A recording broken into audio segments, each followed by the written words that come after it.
Um, Good morning, sir. Here we have the group 18, and our topic for this video is the feedback mechanisms on osmotic pressure and sugar levels.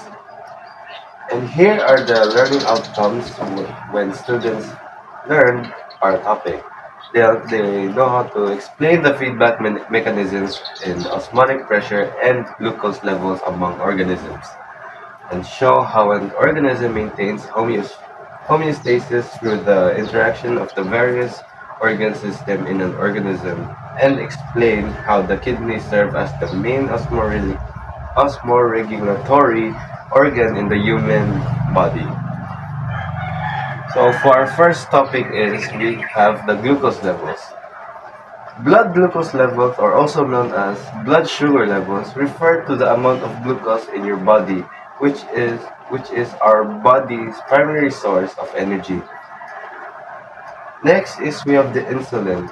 Insulin is a hormone produced by the pancreas that regulates lev- blood sugar levels by allowing glucose to enter the cells for energy, and it also signals the liver to store the excess glucose. Now, for the process of the glucose level, when blood sugar rises, the receptors in the body sense I sense a change. In turn, the control center, or also known as the pancreas, secretes insulin into the blood, effectively lowering blood sugar levels. Once sugar levels reach homeostasis, the pancreas stops releasing insulin. Here we have the illustration on the glucose cycle. Now, the first is we have the stimulus. Now, when stimulus, the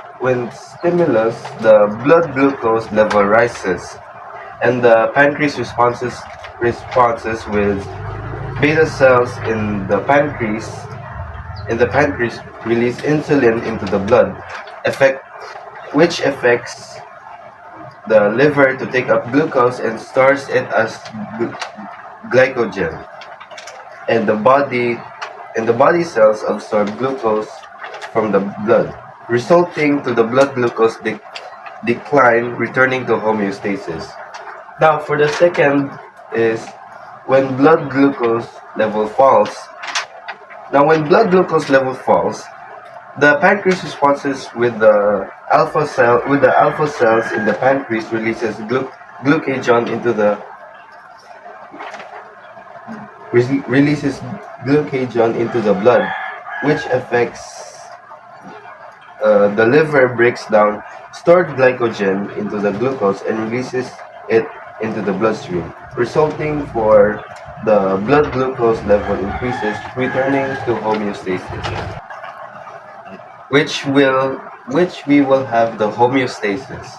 The body maintain the homeostasis. The body it The body maintains a stable blood glucose level at around 90 milligrams and or 100 milliliters. And the insulin lowers blood glucose while the glucagon rises blood glucose, ensuring a balanced system. Now that is for glucose cycle. The next reporter will be Jared Isaga.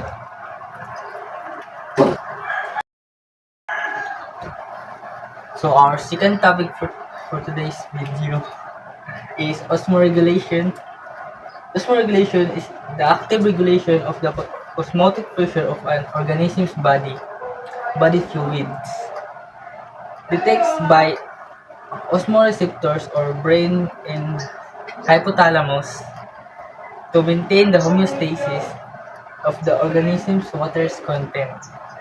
That is, maintains the fluid balance and concentration of the electrolytes, salts in solution, which is the case is represented by body fluid to keep the body fluids from becoming too diluted or concentrated. So kung mugamay ang tubig sa lawas, ang brain or osmoreceptors mo detect nga gamay na ang tubig sa lawas, then dira na mo mugawas si ADH sa pituitary gland or antidiuretic hormone. So, more water is reabsorbed by our kidneys, less less volume or more concentrated urine is produced. Then pag human ana mo balik sa normal ang atong body water sa lawas. Kung dako pod ang tubig sa sobra pod ang tubig sa atong lawas, then brains detects or osmoreceptors detects that our body fluid is high. So pituitary gland less release of ADH and less water as is reabsorbed by our kidneys. Or then high volume or less concentrated urine is produced. So we're going to osmotic pressure is a measure of the tendency of water to move into one solution from another by osmosis. The higher the osmotic pressure of a solution, the more water tends to move into it. Pressure must be exerted on the hypertonic side of selectively permeable membrane to prevent diffusion of water by osmosis from the side containing pure water. Yun. So illustration of osmotic pressures. So mao ni ang semi permeable membrane and kani kay aquaporin. So pag taas ang sulyot mas taas ang sulyot gamay ang water or kumbaga taas ang sulyot despikas kay water gamay lang dagay water walay sulyot. Ang tunga niya kay semi-permeable membrane, then ang taas og sulyot kay madungagan og water. So mutas pa sa kayo. Example kay ngani 80% water.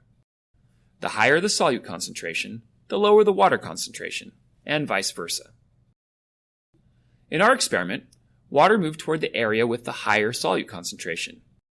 Here's an easy way to remember the direction that water will flow during osmosis. tulo ka solution which is hypotonic, hypertonic, o isotonic. So hypotonic is less solute and hypertonic is high solute or solute is salt or sugar. Then isotonic is balance ra. So wala kay mga lihok sa iya, balance ra gud siya. So next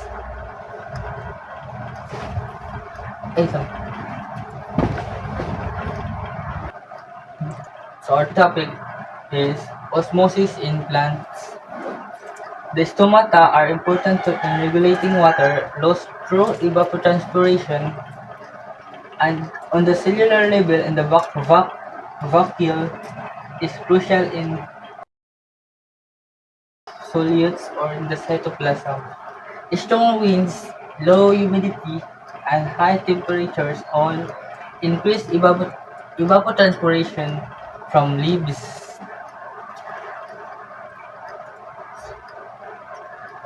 As abscisic acid is important hormone in helping plants to conserve water. It causes stomata to close and stimulates root growth so that more water can be absorbed. Plants share with animals the problems of obtaining water, but unlike animals, the loss of water in plants is crucial. to create driving force to move nutrients from the soil tissues. Osmosis is a plant's food napos lay tulo ka solution which is more gyapon hypotonic, isotonic o hypertonic. Pero ang kalahian lang sa plants kay pag sa hypertonic na dili siya mo burst tungod sa naa siya cell wall nga nag-maintain siyang structures gahit kayo. Sa tao man kay ang cell kay pag sobraan sa water ang cell kay mo burst. So sa plants dili kay naslay cell wall na mag-prevent og burst sa ilang cell.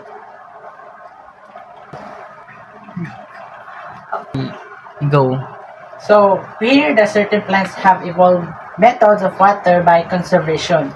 So, kani mga plants na sila mga methods gigamit para ma-survive kunya para ma-secure nila ilang water sa lawas. So, xerophytes are plants that can survive in dry habitats such as deserts and are able to withstand prolonged periods of water shortage. Succulent plants such as cactus store water in the vacuoles of large parenchyma tissue. Other plants have leaf modification to reduce water loss such as needle-shaped leaves, sunken stoma, and thick waxy cuticles as in the pine. So, sa xerophytes is ka na mga type nga plants nga like cactus na sa desert to bala naga po nito makakonsume siya tubig by its water. Nag-mention po dire nga thick iyang waxy cuticles. So, we all know na ang waxy cuticles is siya ang prevent para prevent sa transpiration sa water. Next is hydrophytes. Are plants in water habitats such as water lily and kangkong. They mostly grow in waters or in a wet or damp places. In these plants, the water absorption occurs through the whole surface of plant. So, nakita ito, water lily, no? So, ang water lily kay, nadyo na siya mostly sa tubig na nagluta-luta na dito. Kung imo siyang ihawas sa tubig, pila ka oras, makuan siya, matuyot kay, kuan man, grabe man siya mukun siya tubig, tapos, murag nipis kay ang mga protection para sa conservation na dimension po dahil nga magkuha sila tubig through the whole surface of the plant. So sa skin niya tanan sa leaves na makatanan jud. So halophytes like mangroves and nipa palm are plants living in marshy areas close to sea. They have to absorb water from such a soil which has higher salt concentration and therefore lower water potential, means higher osmotic pressure. They cope with this situation by activating salt in their roots. So halophytes is nagkuha sila water by trapping sodium ions but allowing water to pass through at ease is pulled into the xylem. Mesophytes, like most typical garden plants, example sunflowers and daisies, are plants living in lands of temperate zone which grow in well-watered soil. They can easily compensate the water loss by transpiration through absorbing water from the soil. To prevent excessive transpiration, they have to develop a waterproof external covering called cuticle. So sa kanang mga mesophytes nga plants, manay mga like sunflowers and daisies sa mga temperate zone or tropical zone. Makita nito sa mga land like mga garden nato. Kailangan siya well-watered, kailangan kuanjud bobuan tagadlaw para dili siya mamatay or malayat. So para para ma-solusyonan ning kanang masolusyonan ng pagka dili mahurot para masolusyonan ng conservation sa tubig, they develop waterproof external covering called cuticle. Katong ato nang namukuan sa laing group unsa ang cuticle and what is the function. Next, osmosis in animals. Osmoregulation. It is the process of maintaining salt and water balance, osmotic balance across membranes within the body of an animal. The fluids inside and surrounding cells are composed of water, electrolytes, and non-electrolytes. So, ang atong ikuan kung unsa ang electrolytes o non-electrolytes. An electrolyte is a compound that dissociates into ions when dissolved in water. And non-electrolyte, in contrast, does not dissociated into ions in water. So electrolytes is the primarily minerals such as sodium, potassium, chloride, calcium, and magnesium are vital for numerous bodily functions. They regulate fluid balance, nerve impulse transmissions, muscle contractions, and blood pH. Imbalance can lead to serious health problems of animals. So, sa electrolytes mo nang kanang mga kuan sa mga kailang energy or mga kanang like sa bones, regulate sa fluid balance. So, an electrolyte is a compound that dissociated into ions when dissolved in water. So, ang kuan, electrolyte are primarily minerals such as sodium, potassium, chloride, calcium, and magnesium are vital for numerous body functions. So, kaning electrolyte is mga physiological process or mga physical activity. While non-electrolyte in contrast does not dissociate into ions in water. So, ang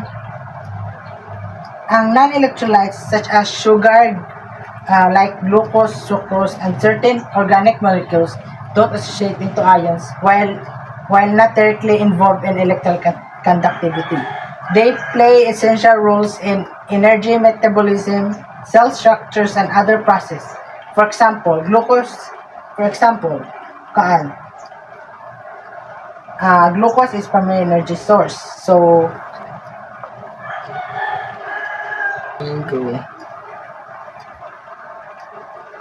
this is the three types of solution: hypertonic solution, isotonic solution, and then hypotonic solution. So sa hypertonic solution, the solution outside of the cell is more concentrated than the inside of the cell. Water will move out of the cell by osmosis, causes it to shrink. So, ang kuan daw, taas daw ang solution sa cell sa gawas than sa inside sa cell. So, ang buhaton, ang water sa sulod sa cell is mugawas, mugamay siya mo ng hypertonic kay hypertonic taas og nang concentrated ang cell sa mas concentrated cell are concentrated sa gawas kaysa sulod. Sa isotonic solution, the solution inside the cell has the same concentration as the outside of the cell. Water will move in and out of the cell at equal rate. So, isotonic solution is murag normal siya ba? Pwede siya ma-in, out niya. Di siya mubutog. Dili po siya tukyot. Kay ang rate sa water sa sulod o sa concentration sa solution sa gawas is same. So, magkana sila, mag-bypassing, murag, agi-agi ra. Sa hypotonic solution, the solution outside of the cell has a lower concentration than the inside of the cell.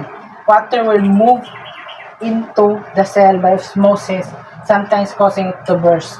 So, mas low daw diri ang solution. Nya ang water daw is taas daw. So, muabli ang kanang osmosis cell tas musulod. Magdako-dako na mubuto dayon kay kuan man dil imbalance man ang solution sa gawas ug sa sulod, which is causing to burst. We are in a organism in aquatic and terrestrial environment. So in this, it must mean by animals in aquatic and terrestrial environments, it must maintain in the right concentration of solids and the amount of water in their body fluids. This involves excretion of metabolic nitrogen, waste, and other substances such as hormones that would be toxic if allowed to skin in the blood through if allowed to accumulate in the blood through organs such as skins and the kidneys. Next. So we have two types of osmoconformers organism, which is osmoconformers and osmoregulators. Sa osmoconformers, they match their body osmolarity to their environment actively or passively.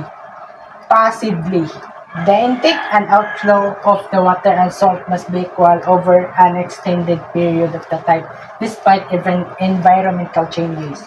So, sa osmotic conformers are organisms that maintain an internal environment that is isotonic to their external environment. This means that the concentration of solutes or dissolved substance in their body fluids is similar to that of their surroundings. Also, ang osmoconformers don't need to expend much energy actively, regulating their external osmolarity, making this strategy advantageous in stable environments.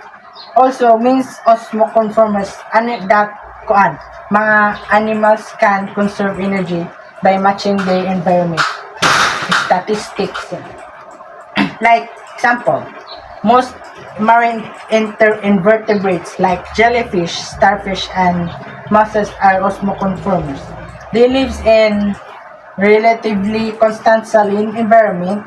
Saline means a place with high level of salt, making it easier to match their internal conditions. So, kaning mga jellyfish, mabuhay siya sa mga high salt nga lugar para makonserve niya ang energy.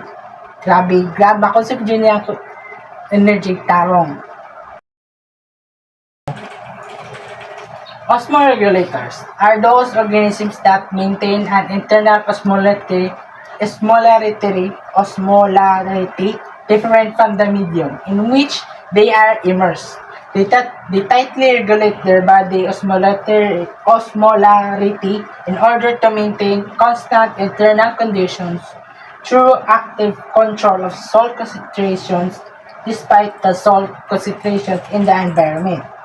So, osmoregulators are organisms in aquatic that actively regulate the internal osmolarity regardless of the internal environment. They maintain a constant internal environment despite fluctuations in the surrounding water solute. So means, fluctuations is mga naglaylahi nga pangitabo, mga environment, naglaylahi nga environment. Also means that osmoregulators has high adaptability to changing environment. So, like example, most vertebrates, including humans, are osmoregulators. So, they use specialized organs like kidneys to regulate water and electrolyte balance. Parang naka-portable tayong regulator sa ating katawan. Yan na. The next one is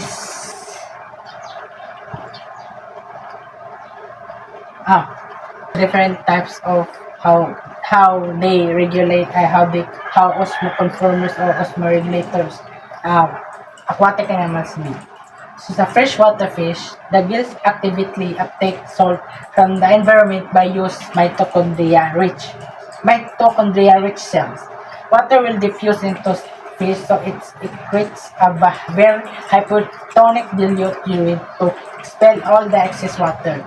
So masyag hypotonic na mention na din na.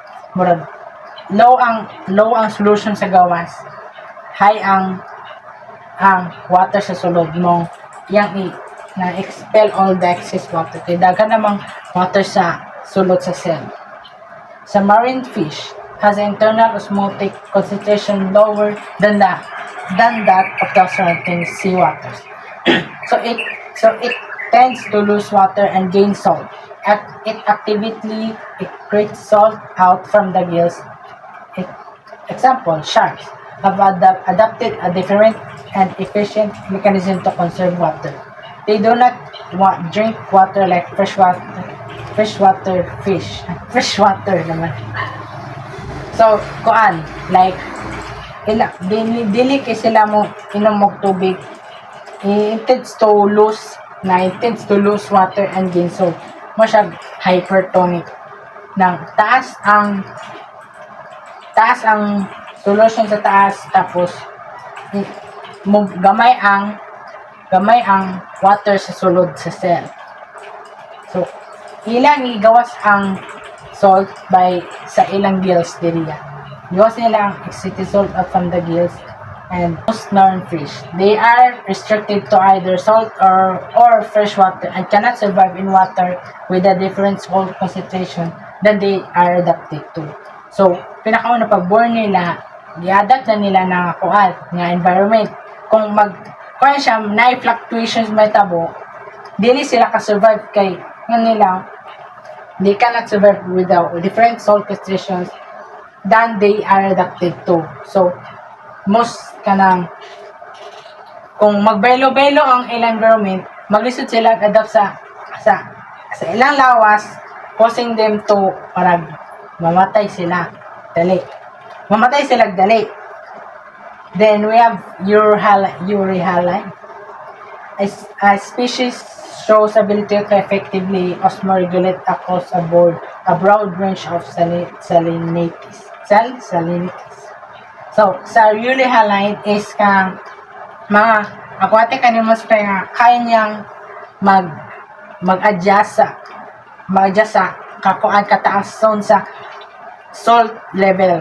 Kaya niya mag-adjust sa kataas mga salt level. Pwede low, pwede high. Pwede niya mabuhay siya na mulang kakuhaan sa Euryhaline. Sa flounder, have been observed inhabit two disparate environments, marine and freshwater, and it is inherent to adapt to both by bringing in behavioral and physiological modifications. So sa flounder morning maka-adapt tanan sa environments. Sa marine at freshwater, pwede po sa saltwater. Ilaning maabuhat by both bringing behavioral and physiological modifications or by ilang adjust ilang sarili, ilang behavior o ilang depende sa environment kung usa ilang water na or ilang lihok na para ma-conserve ang ilang water. The next one is, this is the restriction. Diyon mo. Like example, the gain in water, salt from food, and excretion of salt from the gills. Again siya water, salt, iyang igawas ang salt from the gills sa sang. Osmotic water flows through gills and other parts of the bodies. Gain of the water and salt ions from drinking water and excretion of salt ions and small amounts of water in scanty urine from kidneys. So, filter sa kidney daan, which means mas gamay na lang, a small amount of water na lang ang iyang i-excrete. Sa pika naman is example, gain water and some ions in food, and pwede po siya ma-uptake sa gills. Uptake sa gills and osmotic water gain through gills and other parts of body surface.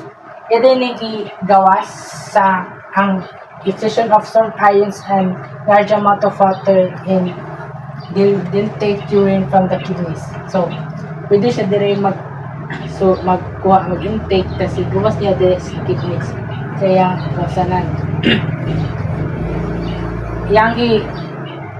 Gamay ra yung excrete nga salt ions, but large amount of water dilute system have evolved to regulate not only overall osmotic pressures across membranes, but also specific concentrations of important electrolytes in the three major fluid compartments. So blood plasma, interstitial fluid, and intracellular fluid. So sa plasma is a straw-colored liquid component of blood that suspends blood cells and contain proteins and nutrients. Sa interstitial fluid the fluid that surrounds and bathes the cell outside of blood vessels, acting as a medium for nutrients and waste transport between cells and vascular system. Sa intracellular fluid, it maintains cell function, acting as a solvent for dissolved substance, facilitating chemical reactions and supporting intracellular communications and signaling. So, marine mammals. Marine mammals. Water balance is maintained in marine mammals is by metabolic and dietary water, while accidental ingestion and dietary salt may help maintain homeostasis of electrons. So, sa marine mammals,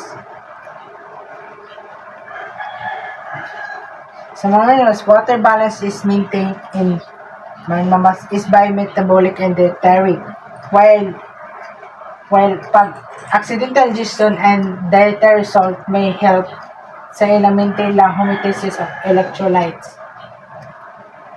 And here are the examples. The teleost or advanced ray fin.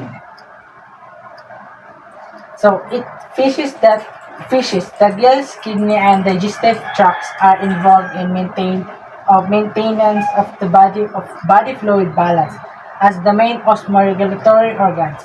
So, gills in particular are considered the primary organ by which ionic concentration is controlled in marine teleost. So, ang gills nila is considered primary organ, kaya mo ang mag-control sa concentration sa ion or sa ion salt para mo ito environment para pasud sa ilaha. And the next one is Plotosidae or catfish. Kita ang catfish.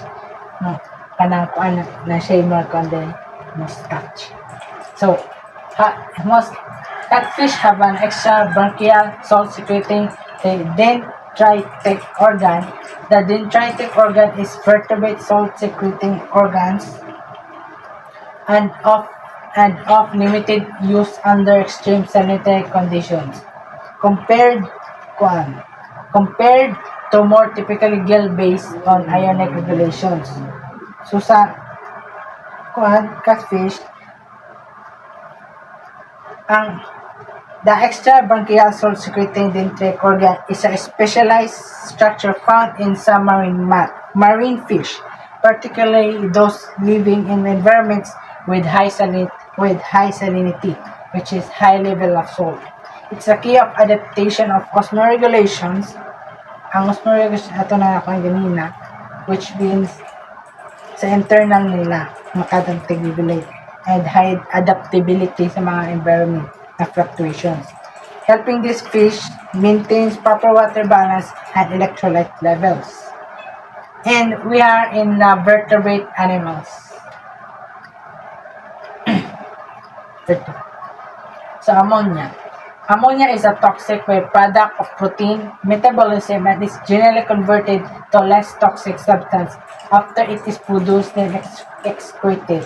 Mammals converted ammonia to urea, whereas birds and reptiles from uric acid to be excreted with other waste via cloacales. So ang tingnan din nga ang uric acid to be excreted with other waste via cloacales. So cloacales is a single opening body of many vertebrates animals that serve as an outlet for digestive, urinary, and reproductive system. So ang ammonia ilang byproduct niya ilang gi converted to less toxic substance after na produce din gigawas. So mammals converted ammonia to urea. So urea is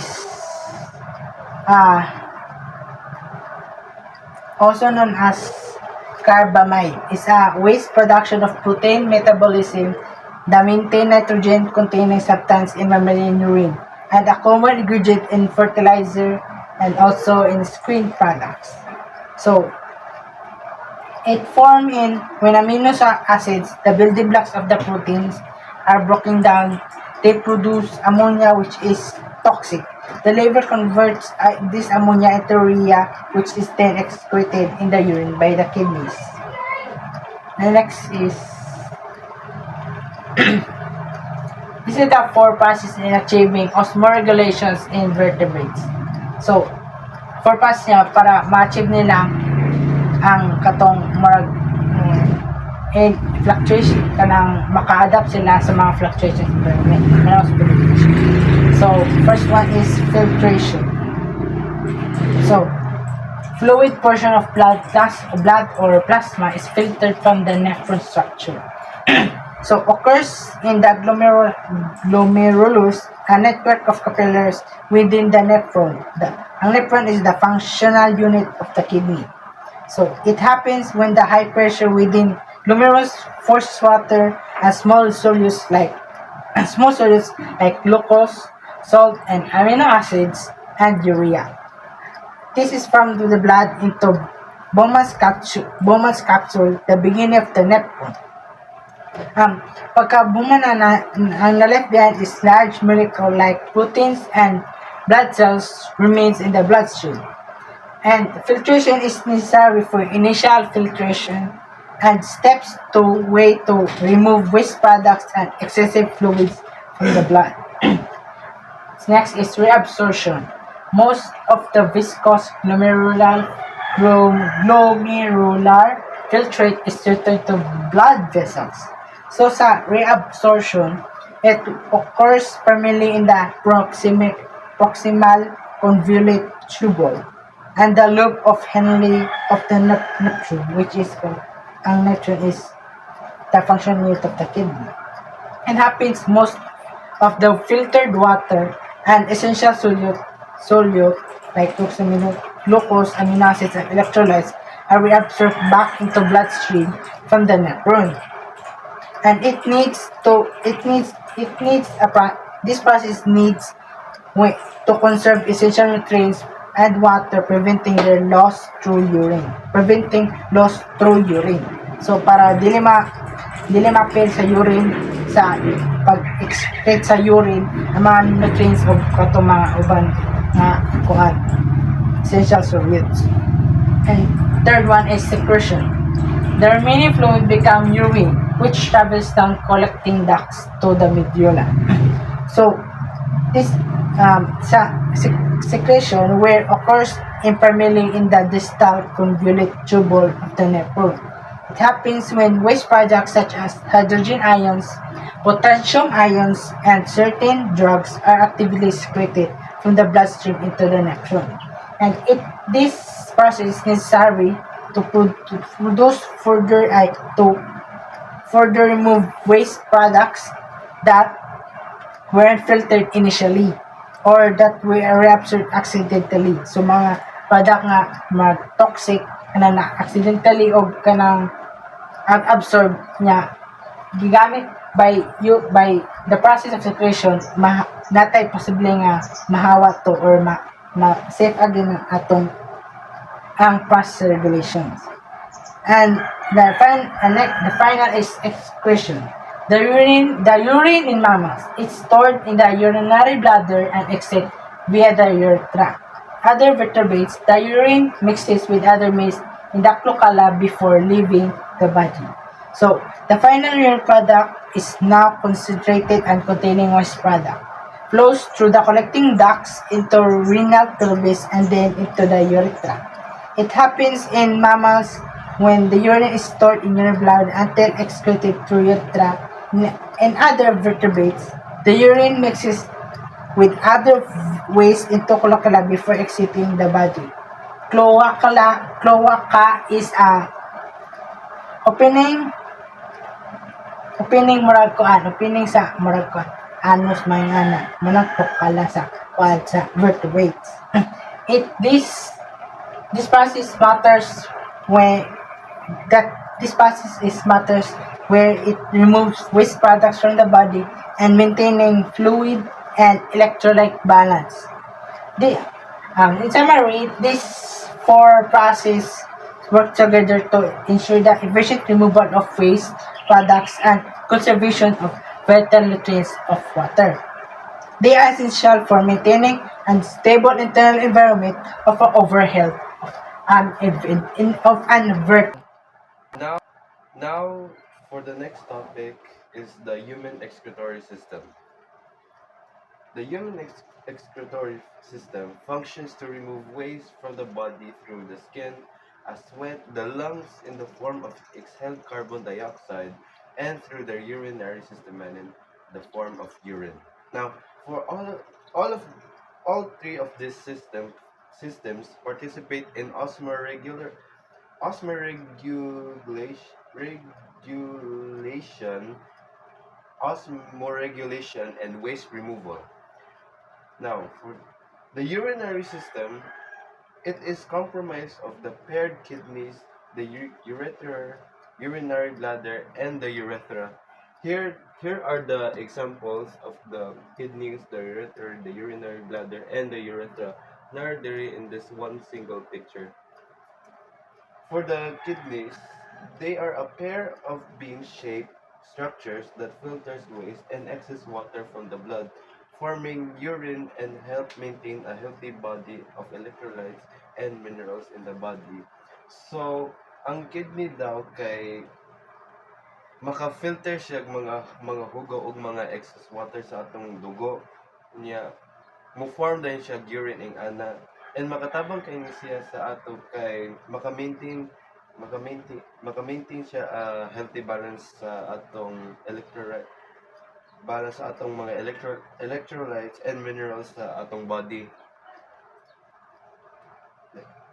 Now, did you know na each kidney contains more than million units called nephrons?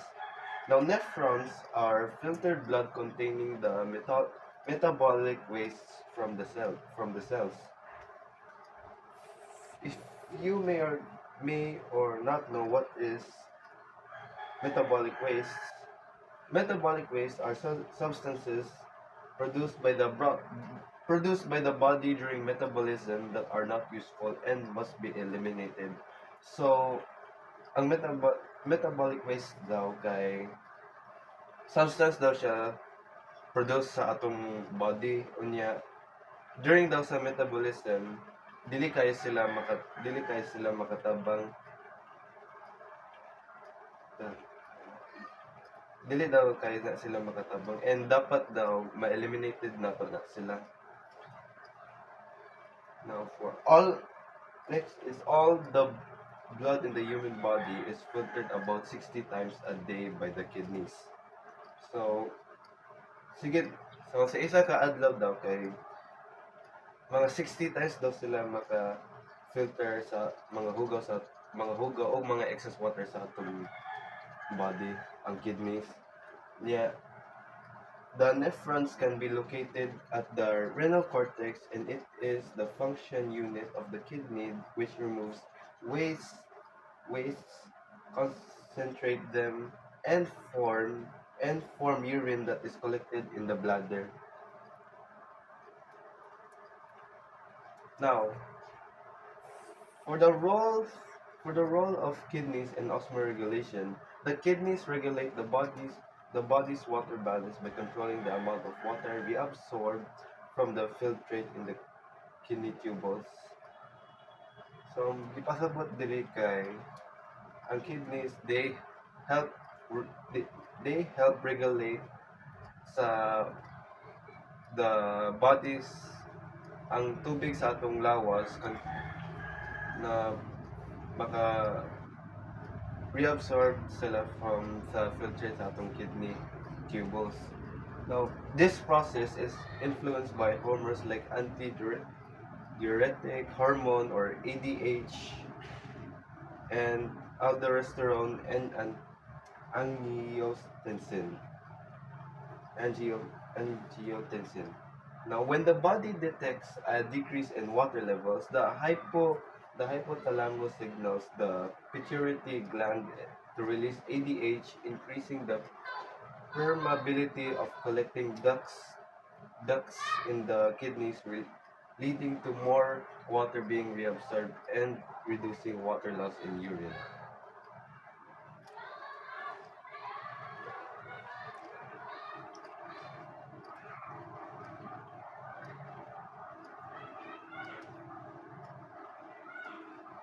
Next.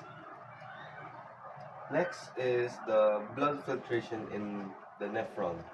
So when the blood enters each kidney through the renal artery, which branches into smaller vessels reaching the nephrons. In the glomerulus, the blood is filtered, allowing water, ions like sodium, calcium, and magnesium, amino acids, glucose, and other solids to pass into the nephron, while keeping a larger molecules like proteins and blood cells in the circulation. So, sulod daw sa glomerulus, ang mga dugo kay ma-filter daw sila na maka-allow nila ang water, mga ions, amino acids, and mga glucose and other solutions para makalusot sila sa atong nephrons, while keeping daw in a large molecules like proteins and blood cells sa atong circulation. As the filtrate moves through the tubules, useful substances are reabsorbed back into the bloodstream, re-ensuring essential nutrients and water are retained. So, while na-filtrate daw siya, filtrate siya through sa atong tubules, na yung mga useful substances mo balik siya sa atong bloodstream para keep ra ang nutrients and ang water retained. So some of this reabsorption occurs through active transport requiring energy in form of ATP.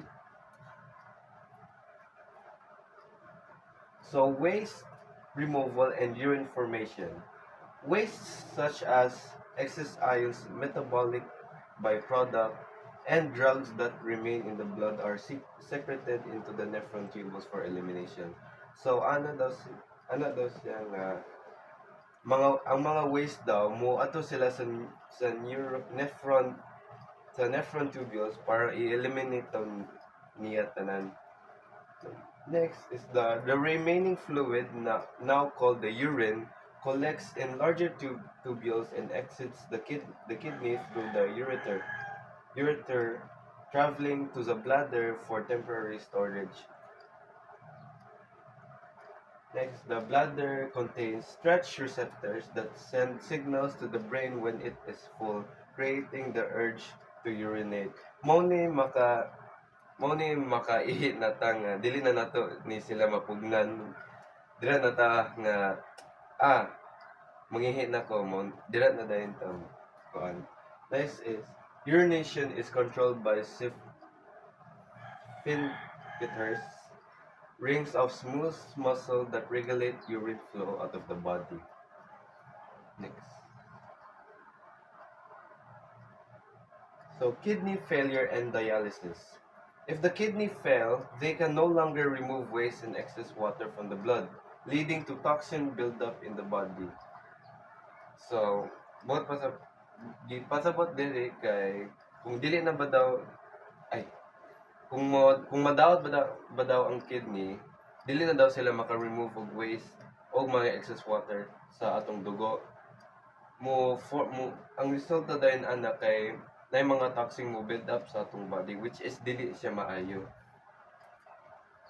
Now, for dialysis is a medical procedure that artificially performs the kidney's function by filtering the blood using a sempermeable membrane similar to a nephron. So some patients rely on dialysis temporarily while waiting a kidney transplant, while others require it as a lifelong treatment. So ang dialysis daw, it is a medical procedure nga mo artificially form daw sa atong kidneys to function by filtering the blood using semi-permeable membrane daw. So similar daw siya sa nephron. Na din mga pasyente na mo-rely sila sa ilang sa dialysis temporarily while waiting na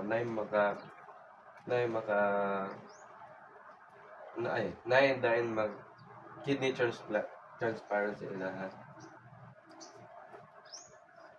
Next is we have the osmosis and our gastrointestinal system.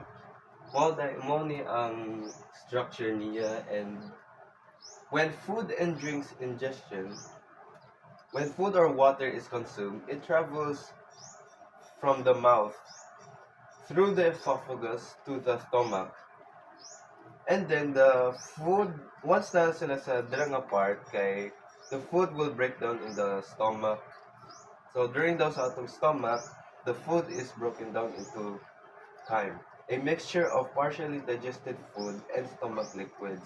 So sulod sa atong stomach, na din mo abot mga chyme, which is they are like acids na maka-digest sila sa atong food sa mga stomachs into liquids now. And osmosis in the intestines. So the chyme has a higher concentration of solutes compared to the epithelial cells lining the intestines. To achieve homeostasis, the water moves into these cells through osmosis, carrying small nutrients along with it.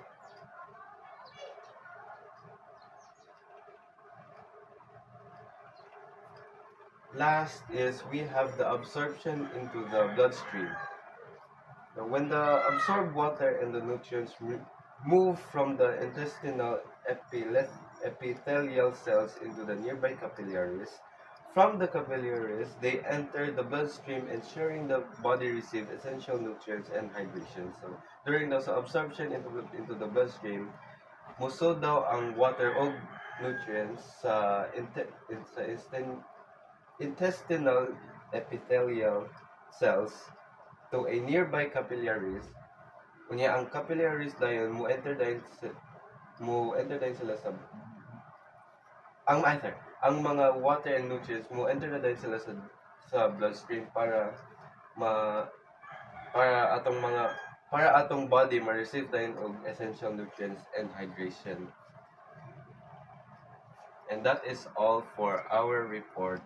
Thank you so much.